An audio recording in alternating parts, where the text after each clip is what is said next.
상대의 유형은 MBTI 애착 유형만 있는 게 아니에요. 유형부터 똑바로 알아야 제외를 하죠.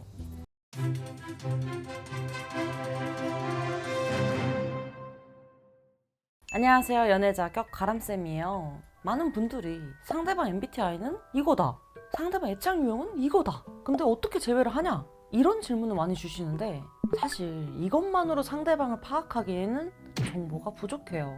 그래서 오늘 상대방에 맞게 맞춤형으로 제외 공략하는 법 쫙 알려드릴게요. 사람의 행동을 이끌어내는 걸 동기부여라고 하죠. 어디에서 자극이 돼서 동기부여가 되는지에 대한 관점으로도 유형을 나눌 수 있는데요. 오늘 크게 성취에 자극받은 유형과 현상 유지, 안정에 대한 니즈가 큰 유형, 이렇게 두 가지 알려드릴게요.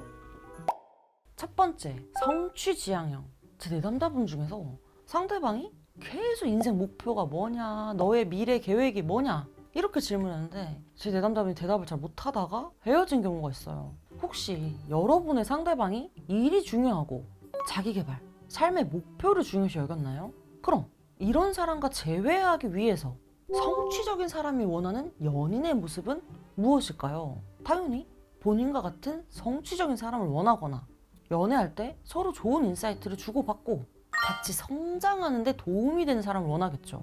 그러다 보니 자꾸 삶의 목표라든가 계획에 대해서 물어보기도 하고, 도전적이고 새로운 활동이나 그런 데이트 방식을 선호하기도 해요. 그런데 여러분들이 보인 모습이나 보낸 연락의 내용은 과연 이런 모습과 얼마나 부합하나요?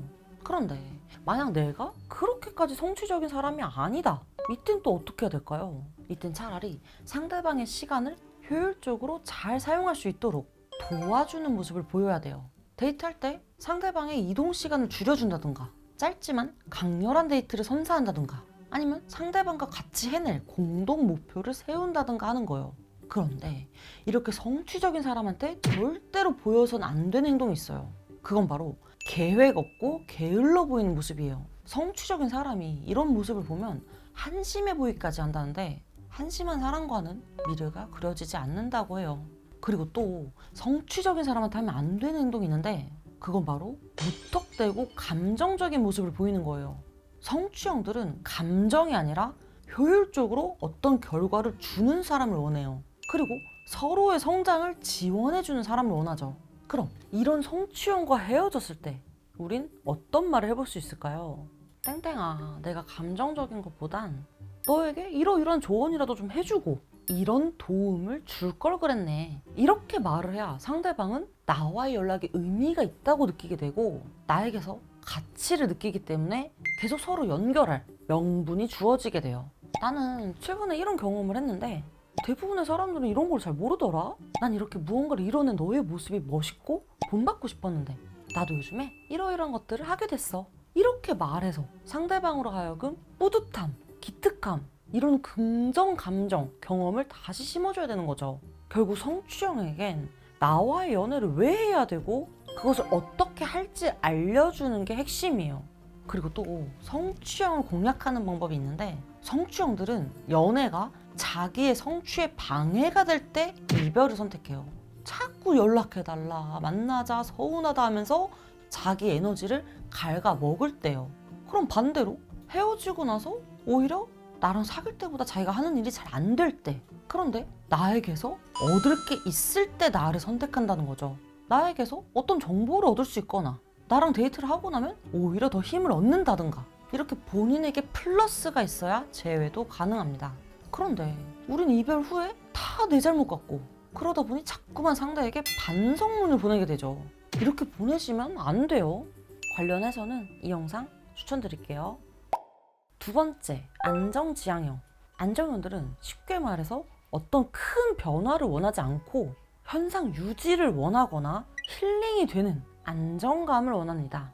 그런데 이런 안정형들이 이별을 선택하는 이유는 나한테 바라는 게 너무 많거나 닥달을 해서 나의 원래 현재가 유지가 안 될 때, 즉 안정적이지 않을 때 이별을 선택합니다.